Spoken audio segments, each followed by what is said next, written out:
Enquête et toute la vérité sur Adel, ce TikToker accusé de V, d'avoir utilisé la religion pour le buzz sur TikTok, d'en avoir fait carrément un business et encore bien d'autres. Je vais vous révéler tout ça dans cette vidéo qui va devenir de plus en plus sombre, donc je compte sur vous pour la regarder jusqu'au bout et on commence cette fameuse vidéo sur ce TikToker Adel accusé de V. Premièrement, cet homme nommé Adel Sidi Yacoub, connu sous le pseudonyme Siadel30 sur TikTok, il est un influenceur français d'origine algérienne et cumule plus d'1,1 million d'abonnés sur TikTok. Il est connu principalement pour ses vidéos autour du foot, toutes ses péripéties pour pouvoir devenir un joueur pro, et pour toutes ses aventures autour du foot et le fait qu'il va signer un contrat pro un jour. Mais bon, ça fait des années qu'il essaye et comme dirait Maxime Biaggi, lâche l'affaire. 3 fois, lâche l'affaire. Et également, principalement pour énormément de vidéos qu'il a mises en scène lui-même. Et la plus connue, c'est cette fameuse vidéo où il irait acheter des faux vêtements, des fausses chaussures. Et on a appris plus tard que cette vidéo avait été postée sur un compte qui lui appartenait, donc il a créé son propre buzz. Et ça, il le fait à chaque fois. Cette fameuse vidéo où il est en train de manger pendant le ramadan, c'est encore une vidéo qui a été filmée par lui-même. Tu sais qui c'est Adel, le mec de TikTok qui fait des rappels. Et le truc, c'est que ça marche. Ça fait toujours énormément parler, ça fait réagir, il buzz, il fait des vues et il gagne énormément d'abonnés. Il est connu aussi également pour spammer les vidéos tapines. Pour vous donner un exemple, c'est clairement les vidéos d'Esperanza. Donc ça veut dire que c'est des vidéos vides de sens qui sont là juste pour les republications. Partage à tes potes, à tes amis. C'est un peu les posts Facebook de notre époque. Et sauf que le premier problème qui est arrivé à Adel, c'est qu'il s'est beaucoup exposé vis-à-vis de sa religion en disant qu'il était musulman, mais il a commencé à faire énormément d'erreurs et surtout, il a utilisé clairement la religion justement pour faire du buzz et carrément en faire un business.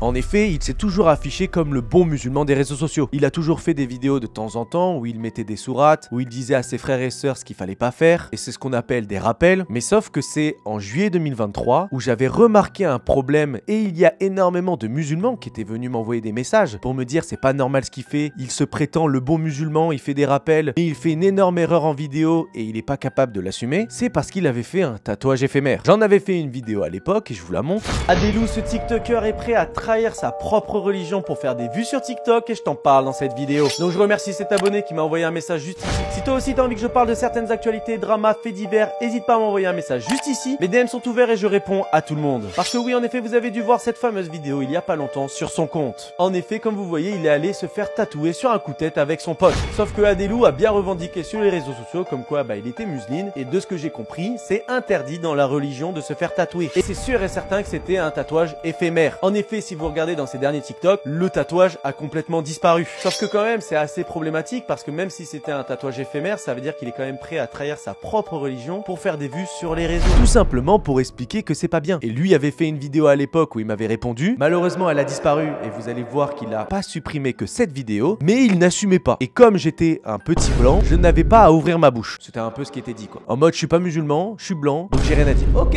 assoul. Et comme je vous l'ai dit, cette vidéo a été supprimée, mais bizarrement pareil. Il y a énormément de vidéos de Adel vis-à-vis de la religion que vous avez connues qui ont disparu de TikTok bizarrement. Vous pouvez aller fouiller et vous allez vous rendre compte que si Adel a supprimé presque 1 an de TikTok pour cacher une sombre vérité, le fait qu'il a utilisé clairement la religion pour faire du buzz et redorer son image sur TikTok.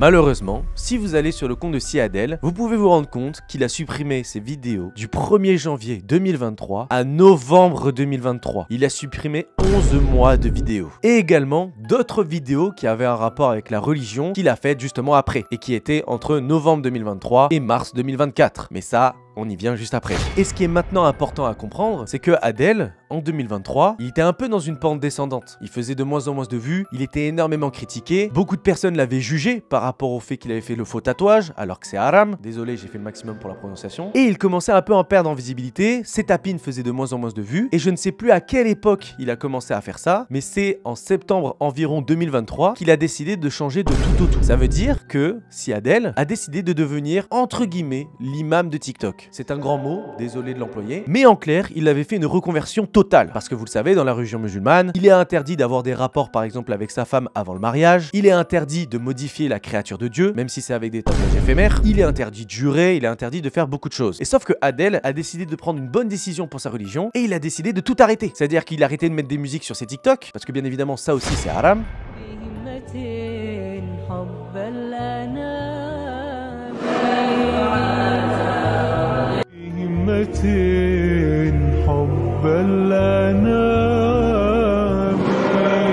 Il partageait des sourates, il faisait des rappels bienveillants, et sincèrement, c'était une bonne époque pour lui. Il faisait enfin des bonnes choses. Mais sauf que le problème, c'est que je pense que Adel avait une arrière-pensée en faisant ça. Et on va pouvoir le démontrer et le prouver au vu de son comportement actuel, maintenant en 2024, par rapport à ce qu'il était devenu en septembre 2023, c'est que c'était simplement une phase pour pouvoir sortir d'un bad buzz, redorer son image avec les musulmans et sa communauté, et donc de revenir dans le buzz de TikTok. Mais vous allez voir également que c'est pas forcément l'homme le plus légitime à faire des rappels et à être le bon musulman sur les réseaux sociaux. Je vous avais parlé de business, vous allez voir ça arrive bientôt, mais en faisant ce rôle, en étant l'imam de TikTok entre grands guillemets bien évidemment, il a fait la vidéo de trop qui a fini carrément à la télé et qui a fait une telle polémique que vous allez voir que Adel a complètement abandonné ce personnage du musulman etc sur les réseaux sociaux pour redevenir le si Adel d'avant. En effet, en janvier 2024, il a fait cette vidéo. Ma femme n'aura pas le droit. Première règle, ma femme aura interdiction d'avoir des amis garçons. Pour aller où? C'est moi ton ami, c'est moi ton confident, c'est moi ton pire ennemi, il n'y a pas d'amis. Voilà, ça n'existe pas chez moi. Deuxième règle, ma femme aura interdiction de travailler dans un travail où il y a des hommes autour d'elle. Voilà, c'est pas compliqué. Travail halal avec que des femmes, si possible à la maison. Troisième règle, ma femme aura interdiction de partir en voyage sans moi. Voilà, c'est pas compliqué. Les voyages avec ses potes, je sais pas quoi, elle oublie. Elle voyage que avec moi, c'est moi qui la protège. Et si, imaginons, je suis pas là, je l'autorise à partir en voyage avec son grand frère, son père, des hommes de sa famille. C'est tout. Quatrième règle, ma femme aura interdiction de s'habiller avec des habits moulants. Voilà, c'est pas compliqué. Il n'y a aucun homme qui regarde le corps de ma femme dans la rue. Le corps de ma femme, il est à moi. Il n'y a personne qui va le regarder. Il n'y a pas d'habits moulants, je sais pas quoi. Minimum, habit très très large. Et le mieux, ce serait le voile. Après, voilà, je vais pas la forcer. Inch'Allah, elle le met. Cinquième règle, ma femme aura interdiction de s'exposer sur les réseaux sociaux. Voilà, moi je m'expose sur les réseaux sociaux parce que c'est mon travail. Voilà, je la fais manger grâce à ça, j'aurai des business grâce à ça, mais elle, interdit. Voilà, il n'y a pas de, elle fait des snaps, elle fait des TikTok avec sa tête, etc. Non, je vais la préserver. Cette vidéo a fait forcément polémique parce qu'on est dans une société progressiste où on essaye de donner de plus en plus de droits aux femmes, qu'on essaye qu'elles soient de plus en plus autonomes et qu'elles soient égales aux hommes. Et sauf que, à écouter son discours, c'est tout l'inverse. On est dans un discours un peu primitif, un discours un peu daté des années 80, et forcément, c'est pas le discours que les femmes ont envie d'entendre. Même si, dans le fond, ça respecte simplement sa religion. Mais dans notre pays qui est laïque, et bah ça a fait forcément polémique. Et c'est allé tellement loin que ça a fini sur les plateaux de CNews et il se faisait traiter d'islamiste. La question suivante, est-ce que Adel est un musulman ou un islamiste? C'est un islamiste.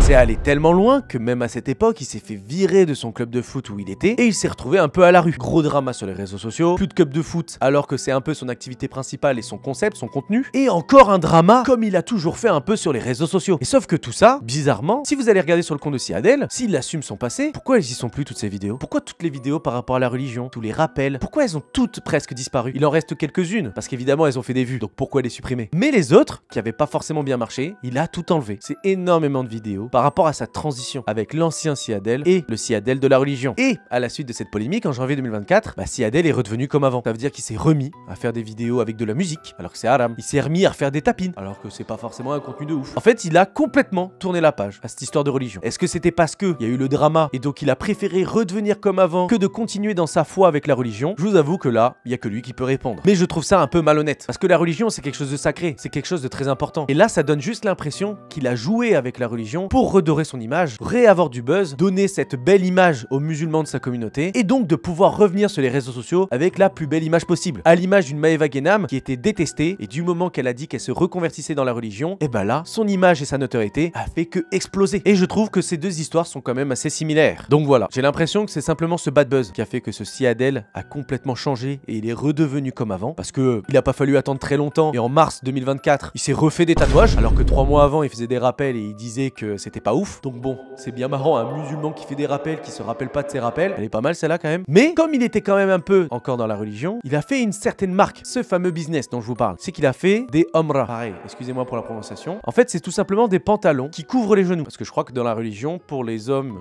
aussi bien que pour les femmes, on n'a pas le droit de montrer ses genoux. Et sauf que vous savez, dans le sport, c'est un peu pénible. On est souvent en short, donc forcément on voit ses genoux. Et ben Adel a décidé de faire une marque autour de ça, qui a fait un peu polémique également, parce que c'était des prix exorbitants. Je vous avoue que j'ai plus les prix, mais dans des commentaires que j'ai pu trouver sous les vidéos de Adel, et ben on était autour quand même des 70 à 100 € pour un pauvre petit pantalon comme ça. Donc forcément ça a encore fait polémique. Encore beaucoup de personnes ont dit qu'il utilisait la religion pour faire du business et se faire de l'argent. Et donc ça a encore amplifier ce drama autour de Adèle et la religion. Et c'est un peu à partir de ce moment-là qu'il a vraiment limite abandonné la religion. Il a arrêté de faire des vidéos qui parlaient de sourates, etc. et tout. Et il s'est concentré sur du contenu type Esperanza. Que des tapines, parler de ce qui fait parler, réagir à ce qui se passe dans le monde du foot, tout simplement. Mais là, c'est il y a à peine quelques jours, il y a quelque chose qui a complètement changé et qui est très très grave et qui remet en cause le bon musulman qu'il est au vu de son comportement qu'il a pu avoir avec certaines femmes. On va parler des fameuses accusations de V et de l'infidélité qu'il a fait preuve avec son ex-copine.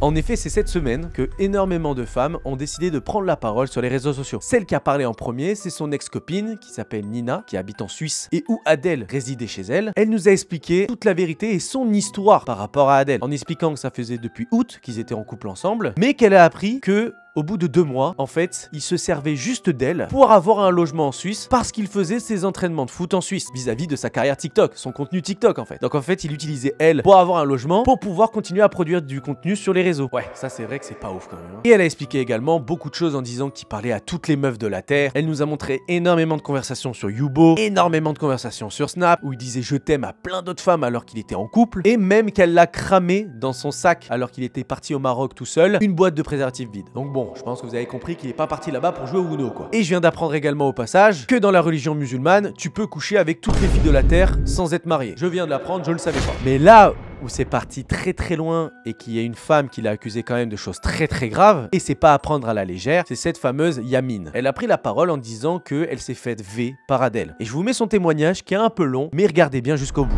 Célèbre, même si c'est archi compliqué pour moi, après 1 an, presque 1 an, j'ai enfin décidé de prendre la parole. Parce que même si pour moi c'était normal, même si pour moi c'était de ma faute, même si pour moi il m'avait pas V, en parlant avec mon entourage, en racontant ça à mon entourage, je me suis rendu compte que ce que Adèle, votre influenceur là de 1 million d'abonnés, il m'a fait, c'était pas normal. Donc Adèle, ça va faire à peu près 1 an que je le connais. Je l'ai connu, je crois, en mars 2023. Faut que je retrouve les dates et les vidéos. Donc c'est lui qui est venu me DM parce que je recevais énormément de haine sur TikTok dû à une sauce que j'ai pas envie de parler. Mais en tout cas, il a essayé de m'aider. Il a fait une vidéo sur moi pour me défendre. Et de là, on a commencé à parler, flirter, je sais pas comment appeler ça. Petit à petit, j'ai commencé à bien l'aimer, m'attacher à lui et il m'a expliqué qu'il descendait sur Paris pour voir le combat de Cédric Doumbé et Baki et vu que je l'aimais bien, je m'étais attachée à lui, je lui ai dit qu'il n'y avait pas de souci pour que je le voie à ce moment-là vu que moi aussi j'habitais à Paris quoi. Donc à ce moment-là, après avoir parlé, je crois même pas 2 semaines, je l'ai vu et c'est là que tout a commencé quoi. Moi, dans un certain temps, après ce qui m'est fait, je me suis dit que c'était totalement de ma faute et que même si j'avais dit non une dizaine de fois, si à la fin j'ai cédé, c'est que c'était de ma faute. Je vais pas rentrer dans les détails parce que c'est super dégradant pour moi, je trouve que c'est super humiliant pour moi d'expliquer les détails. Mais en gros, on avait pris un Airbnb, on s'était dit qu'on n'allait pas faire de choses, on se connaissait depuis 2 semaines, on avait parlé, nous ce qu'on devait faire c'est faire un contenu ensemble, faire des vidéos ensemble, parler ensemble, mais on n'avait jamais convenu d'avoir des relations ensemble. Donc voilà, faut savoir qu'on avait pris le RER, je suis partie le chercher à la gare de Lyon et quand on est arrivé dans le Airbnb, il a tout de suite été assez bizarre, alors que quand je lui parlais par message, FaceTime sur Snap, il était archi gentil. Faut savoir que j'ai même pas eu le temps de lui parler, j'ai même pas eu le temps de me poser, il m'a directement poussé sur le lit, il a mis sa main dans mon pantalon et je vais pas vous dire la suite quoi. Donc du coup après avoir fait ce qu'il a fait, moi j'étais tétanisée, j'ai rien dit quoi. Et faut savoir que suite à ça, il m'a posé la question si on pouvait le faire et je lui ai répondu, je ne sais même pas combien je lui ai dit, au moins 10-15 fois, non Adèle je n'ai pas envie de le faire.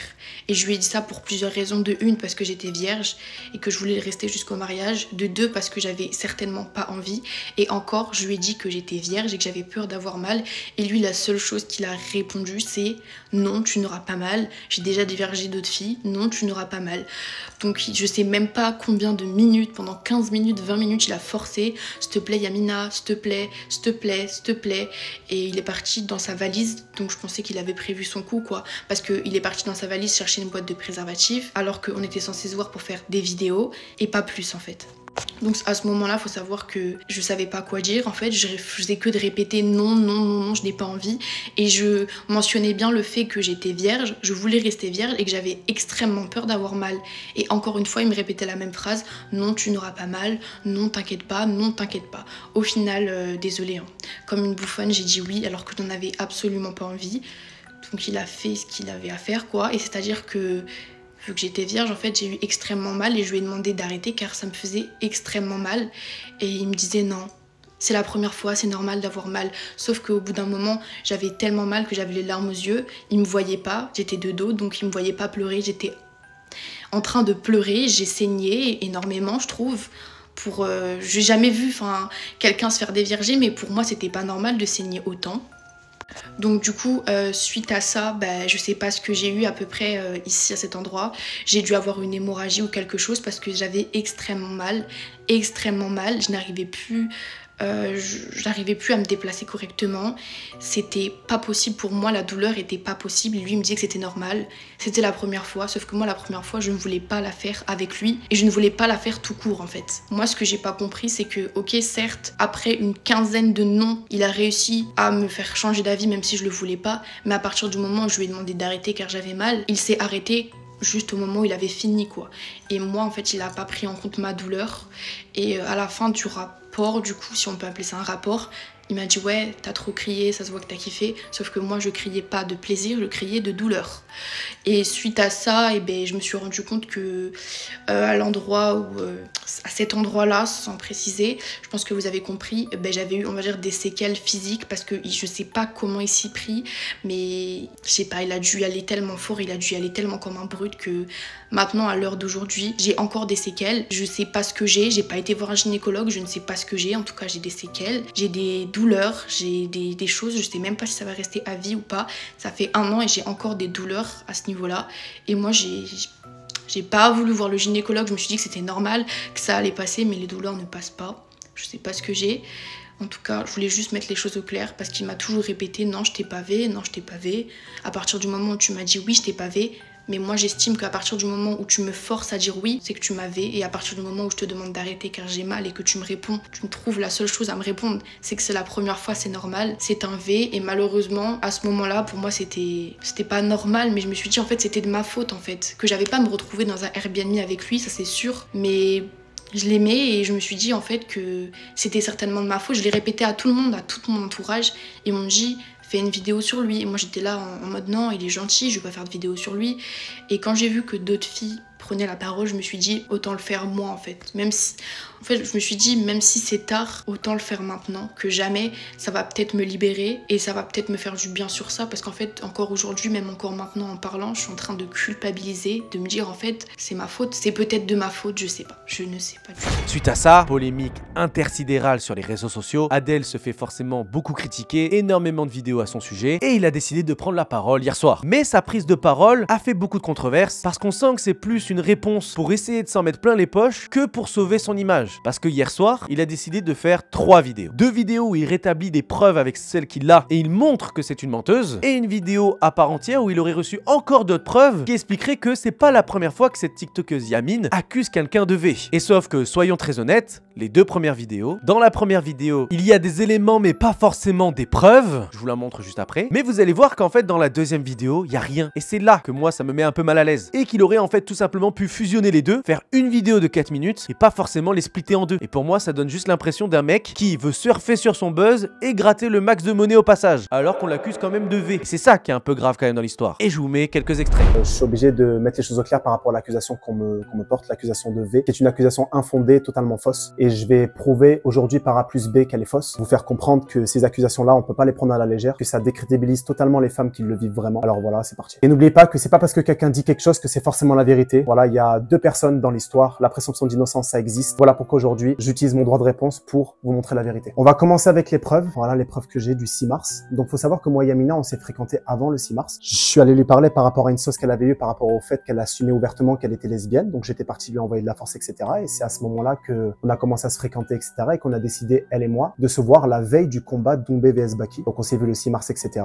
On avait même fait des vidéos ensemble que je vais essayer de retrouver. Donc là, je vous mets les preuves là tout de suite de elle et moi dans l'Airbnb, totalement consentantes. On vient ensemble ou pas?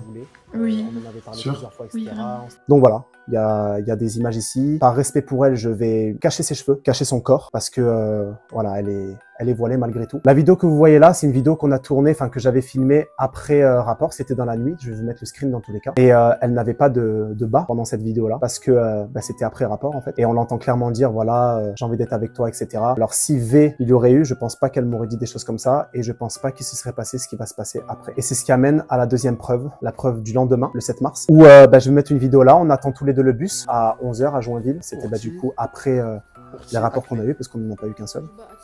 Donc voilà les amis, les preuves elles sont là. Yamina et moi, on a eu une relation qui était consentie tous les deux. Elle s'est confiée à moi par rapport à sa vie, etc. Je me suis confié à elle par rapport à ma vie, etc. On a passé une soirée ensemble qui était totalement consentie. Voilà, j'ai décidé de respecter quand même sa religion et ne pas afficher du coup ses cheveux et tout ce qui s'ensuit. Mais voilà, je suis venu avec des preuves pour vous montrer de ne pas croire tout ce que vous voyez sur Internet. Nous les hommes, on a quand même notre droit de réponse et je pense que c'est la leçon qu'il faut qu'on tire aujourd'hui. Il y a des vraies victimes, il y a des femmes qui le subissent vraiment, il y a des femmes qui en souffrent tous les jours, qui se font violenter, qui ne peuvent pas les porter plainte sans preuve parce qu'elles ont peur des répercussions qu'il y aura derrière. Et là, de me faire accuser à tort, ça m'a vraiment touché, moi et toute ma famille. Donc voilà, j'espère que cette vidéo elle sera claire pour tout le monde. Vous allez arrêter voilà de croire la première personne qui parle sans preuve concrète. Ce qui nous amène aux preuves numéro 2, le lendemain de cette soirée qu'on a passée ensemble à Airbnb, le 7 mars, le jour du combat Doumbé vs Baki, ce pourquoi je suis venu à Paris. Donc là, on nous voit voilà en train d'attendre le bus, elle et moi, bien tranquillement, en train de rigoler. J'avais passé un super moment avec elle, etc. Et elle aussi, voilà, elle était totalement consentante, hein, je le précise encore une fois. Là, on se dirigeait vers l'Accor Hotel Arena, donc là où se passait le combat Doumbé vs Baki, où j'avais pris un hôtel, l'hôtel Ibis juste à côté,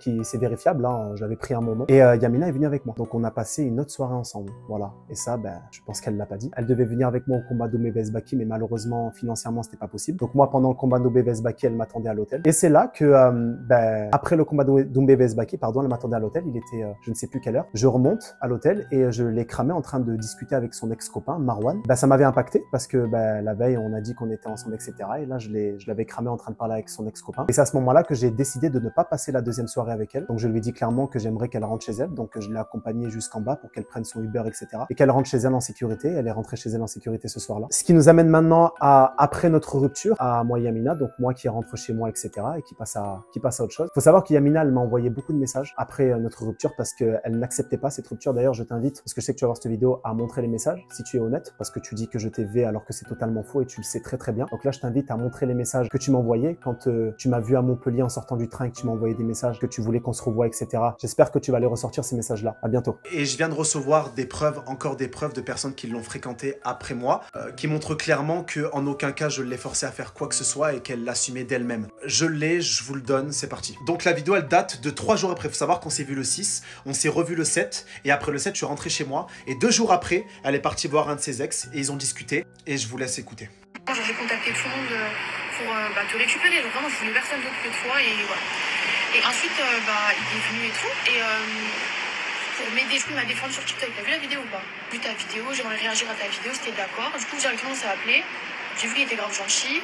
Et je lui ai expliqué ma situation, toute ma situation. Je lui ai dit. Mais en mode, c'est quoi le truc? Tu vas pas partir? Tu me laisses te parler, te raconter tout? Ouais. Ok, j'ai baisé avec lui. Ah, donc voilà, j'espère que vous avez compris. 2 jours après qu'on se soit quitté, donc le 7, le 9, 2 jours après, elle part voir son ex et elle part lui dire comme quoi elle l'aime, etc.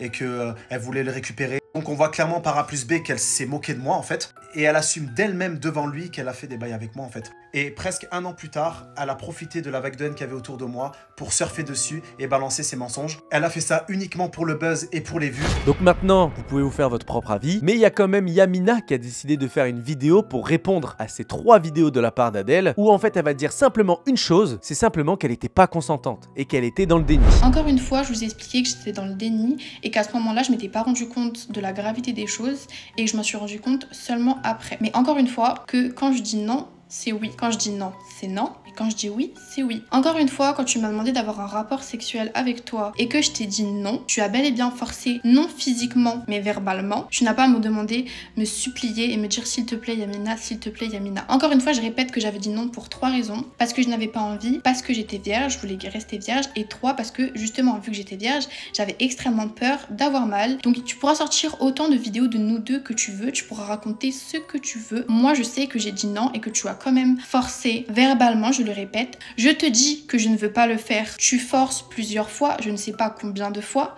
S'il te plaît Yamina, s'il te plaît Yamina. Il ne m'a pas brutalisé, mais ça reste un V. Forcément, on préfère croire une potentielle victime qu'un potentiel agresseur, mais vous connaissez les réseaux sociaux qui sont horribles avec les femmes qui osent s'exprimer, et malheureusement, la tendance est en train d'un peu s'inverser, et c'est plus Adèle qui est soutenue dans cette histoire que Yamina, qui a osé dire qu'elle s'était faite V par ce TikToker. Donc si t'as regardé cette vidéo jusqu'au bout, n'hésite pas à écrire KO Adèle dans les commentaires et à me donner ton avis.